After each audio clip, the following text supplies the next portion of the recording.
Hello and welcome back. There have been moments on the challenge that are so out of the ordinary. All you can do is stare with your mouth agape, thinking a 3-word sentence, and that sentence is, what the f? In this video, I am highlighting 10 moments that are just that, WTF moments. Now, with such a vague definition, there are definitely more moments in the challenge that could be considered a WTF moment, but these are the 10 I chose to highlight. If there is one that I do not talk about in this video but comes to your mind as you're watching this video, let me know down in the comment section below. But let's start off going all the way back to Season 5, Battle of the Seasons 2002, where there was a baby on the challenge. That's right, coming on to do the season, Baloo had to bring her baby as she was a single mother at the time. I mean, really, you have to keep in mind that the show has evolved over the years and over the seasons, but still, the challenge isn't necessarily like kid-friendly back in the day. It's still made up of 20-somethings ready to party, hook up, and win some cash. Not necessarily a good atmosphere for a baby. Apart from the fact that Baloo's completely crazy, I think it's irresponsible of her to come here with this child. And not only were stress and tensions high from the game, but also in that season, there was a giant hurricane, Hurricane Juliet, that was hitting the coast of Mexico, and it was doing a lot of damage. All the challengers had to actually leave the resort they were staying at to move to a different resort because all the power lines were down, there was no phone lines, and with all this tension and stress that was happening from the game, and because of the hurricane, there was a lot of fights that were happening, specifically between Chadwick and Holly against Baloo and her baby. Bitch, you want to try to tell me that I'm not a good mother? Yeah, you don't know about me, guys. Chadwick and Holly were being very judgmental about Baloo and her mothering techniques and parenting style, where Baloo got justifiably angry with Holly and Chadwick, questioning her as a mother. Now, I have to say that the challenge made some great accommodations for Baloo, as they had a nanny on the season there in the resort, so whenever Baloo had to leave to go do like a challenge or do something game related, the nanny was always there to watch after the baby. But in saying that, I wouldn't bring my baby on to do the challenge if I had a baby. And there's a reason why we haven't seen any more children brought on to the challenge. She knows her baby is an issue around here. She knows that her child has come up a few times with a few other different people. Moving on to Season 8, Inferno, where we have in Episode 1, the cast is doing the challenge called Grope the Rope, where one person from each team will go at a time to rappel from one building to another. Now, the team with the fastest average time will win this challenge. Way late in the round, where it was the final matchup of the day between Julie and Veronica. Veronica's team was up, and all she had to do was not fall off her rope. So Julie, in her mind, said that she had to do whatever it took to get Veronica to fall off this line. What Julie resorted to was fiddling with Veronica's harness. What are you doing? What are you doing? What is she doing? What are you doing? It looked as though that Julie was trying to attempt murder on Veronica in this challenge. Everybody made it to the other building in one piece, and Julie mentions at the end of this that, oh, well, I couldn't unhook you if I tried. I would not have taken your cord off. I couldn't have if I wanted to. You know that's true. Shut the f up. Something tragic could have happened.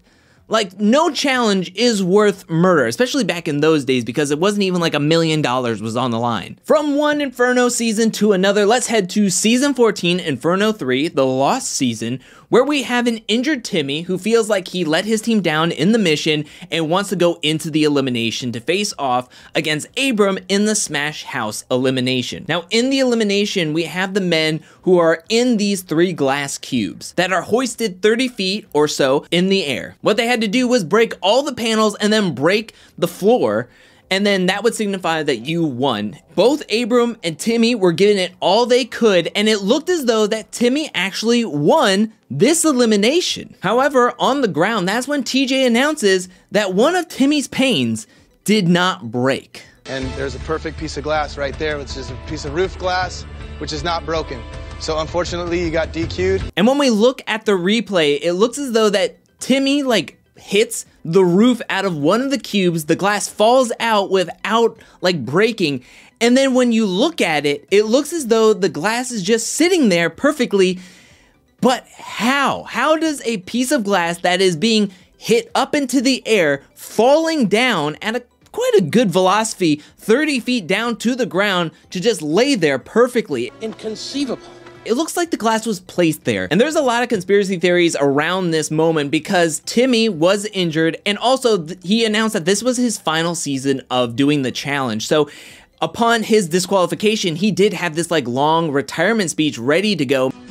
It's a great challenge, and this is my last. Maybe it was in case he lost, he would have this speech ready, but it just seems very convenient that he had this speech all ready to go. A small bonus WTF moment surrounding this is for the challenge production team not to give the men proper safety gear for breaking all this glass. There were interviews done by Timmy who said that at the end of this elimination, he still had little pieces of glass like popping out of his knees a year after this elimination had wrapped up. Jumping to the Duel 2, we have the house celebrating Brad and Big Easy's birthday, and Isaac parties a little too hard too quickly, and he falls asleep, the first one of the night, and a lot of people are doing that marker to the face, drawing on him. But one contestant decides to go a step further, and that is Landon, who decides to cut Isaac's toenails. Fell asleep and Landon cut him off. He cut him off in cold blood. Landon, to me, is my Delilah and I'm Samson. And my toenails, my hair. But I'm telling you right now, with a man's toenails, you with a man's. Starting a rivalry and calling out somebody into the elimination to face off against them because he clipped your toenails is incredibly like, what the are you doing? It was a bold move, a dumb move, however you want to look at it.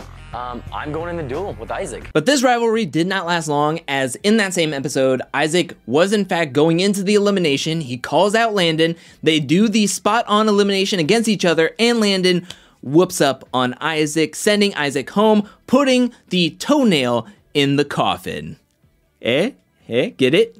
Oh, brother. On to the next season, season 18, The Ruins. We have a quick moment here where in episode 4, Tanya is having a drunk moment. She is outside hanging out with Wes, talking to him, and there's this bug flying around her face. Now Tanya, in the middle of this conversation, grabs the bug out of midair. It's like she was being taught by Mr. Miyagi or something. She grabs this bug, and instead of like maybe throwing it away from her or squishing it in her hand or putting it on the ground to step on it, her instincts tell her to eat it. The challenge will give you an eating challenge with way worse stuff like bugs, like intestines or something to that effect. Just to eat a bug and chase it down with a Heineken? What is that? From bugs to bars, we move on to season 20, Cutthroat, where in episode 3, everyone's having a good time at the bar, they're dancing, they're having some drinks, and then it is last call, and you think you can get out of the bar without something crazy happening, but it does. There is a bar fight. I look back through the window, I notice a limp body tumbling down a flight of stairs. Now in challenge history, we've seen that tempers can flare up in the game, specifically at the bar where there could be like arguments or fights that happen between challengers. Hide behind the girls, in your tutu and your leg warming. But in this instance, it was not a challenger against challenger. It was challenger Bananas going up against just 3 random patrons at this bar. On the bus, Bananas tells the story. I go to our bathroom and some kid comes out swinging, so I throw him down the stairs and then I beat the out of his 2 idiot buddies. Somebody hit somebody! And I wonder if there was more to it than that. I mean, to throw somebody down the stairs, that's insane. Maybe it's karma. I don't know. I'm not saying anything, but you never know. Now, in challenges, we've seen people go to extreme lengths, such as urinating during a challenge. Some that pop into my brain, we go back to season 5, where we have the hands on Saturn, where everyone had to put their hands on an ice sculpture that looked like a car, and Timmy decides to pee. It's a little bit of pee. Then we have in season 35, the Cold War mission, where we have Wes peeing in the pool to help his team out and warm up the water.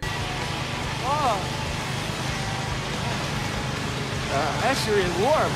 Darrell in the Melt Away Challenge, where in All Stars, they had a big block of ice and he decides to urinate on it to help break up the ice. Just all pee. In that small sample, we can see that all of them were men and they were during challenges. But there was one time there was a urination that happened at an elimination. We moved to season 24, Rivals 2, where Heather Cook and Cara were in the elimination against Anastasia and Jessica, and Anastasia was feeling very sick. She was feeling very woozy, so as she was getting medical treatment, Cara and Cook were just sitting there waiting for the elimination to happen. That elimination, by the way, is called Hanging by a Thread, where teams were going to have to hang upside down using small saws to saw off a rope to send the other team into the water. It was taking a really long time for Anastasia to feel better and to get medical attention that Cook was just feeling like she just needed to go. I'm about to just let it go. Be honest. And she decided she was gonna let it all go. Oh, are you pissing right now?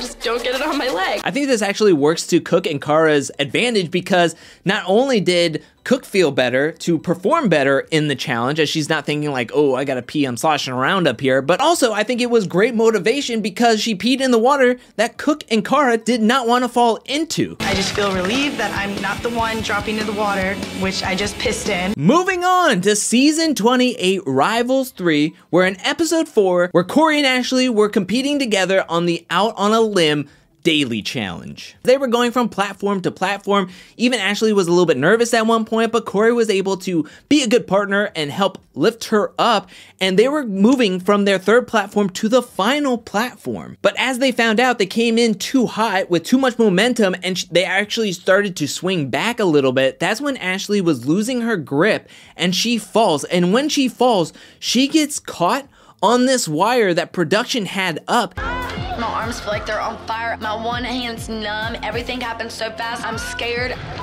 Yo, dude. It was so scary, and when you see Ashley banded up, it looks so bad, but it could have been so much worse. Like, what the was everybody thinking about having that line just sitting there? Like, did you not think that that was a possibility that could happen? I mean, legit, something worse could have happened to Ashley. I'm not gonna need like any like stitches or anything like that, no? Nope. What about a shot of tequila? Is that okay right now? That I can handle. Talking about another injury, let's go to season 30, Dirty 30. As we're heading into the finals, the challenge producers think, how cool would it be if we had all the contestants skydiving into the finals? And that's exactly what they did. They kicked off these finals with having all the contestants skydiving, and some were scared, like Cara, and others were extremely excited, like Jordan. The first WTF is on the production team here, as they didn't have like a patch of grass, they didn't have a nice runway ready, set up, that was like safe for when they came in for the landing. No. They had a gravel road with like cactus and all this crazy rocks everywhere, where when we have CT, who had more of a mild landing compared to the rest of the castmates, he had his shorts cut up when he was landing. I'm pretty sore right now. My calf, really tender. It looks like somebody shot me in the ass with buckshot. So we move to Jordan, who is coming in extremely hot and just comes crashing down to the earth. These are the finals, and you're gonna start things off with possibly having one of the finalists get extremely hurt, and he was able to walk it off, but I mean, obviously he was still in a lot of pain as he was going through the finals, and come to find out, he had actually broken his knee, but he was able to go through these finals, push through the pain, and actually win these finals, which is very impressive. But also, you gotta turn things around and be like, what are you doing? What the are you thinking having them skydive on a gravel road nonetheless, and then for the winds to be picking up as hard as they are, and then to be crashing into the, like, somebody should have been like, no, let's not do this. It's not great for TV, but let's just have them start at the starting point, because it wasn't even like they landed and then they were running to go do something. It was like they were gonna land and then they were gonna go walk to the starting line to start everything else. Like, it just is a really big WTF that could have went extremely poorly. Like, it could have been way worse than it was. The final WTF moment that I have on this list that I want to talk about is Pastagate, where in Final Reckoning, we have everybody out at a restaurant having a good time. That's when everybody gets back on the bus. Corey has his leftovers of his pasta. Somebody on the bus sits on his leftovers. Tony, who is drunk, decides to take it and throw it out the window. Corey sees this as a sign of disrespect, and when they get back to the house, we have Devin and Hunter trying to calm Corey down, but this is where Tony decides to instigate. Corey swept the leg like he was competing in the All-Valley Karate Championship. Somebody get Tony a body bag! But all jokes aside, Tony could have been really hurt, but luckily he was able to get up once production looked at the tapes and realized that Tony did in fact not slip. No. No what? That was the foot behind him. It was not a slip. Corey was disqualified from the game, and so was Devin, his partner, so their chances, which to me were very high on the season, to win their portion of $1 million was vanished over pasta. Grown men fighting over pasta. It just doesn't make sense that two grown men are fighting over pasta. That pasta cost $1 million. Corey fought over pasta. No way. Yes, over pasta. It's all this genial. But that is it for this video. What'd you think about these moments? Let me know that in the comment section below. Which out of the moments that I mentioned are the biggest WTF in your opinion? And is there another WTF moment that you thought of while watching this video that I didn't mention in this video? Let me know that in the comment section below. Thank you so much for watching. While you're down there, hit that like and subscribe button. I'll be back really soon with more challenge content, more challenge 37 content, more content in general. But until then, peace.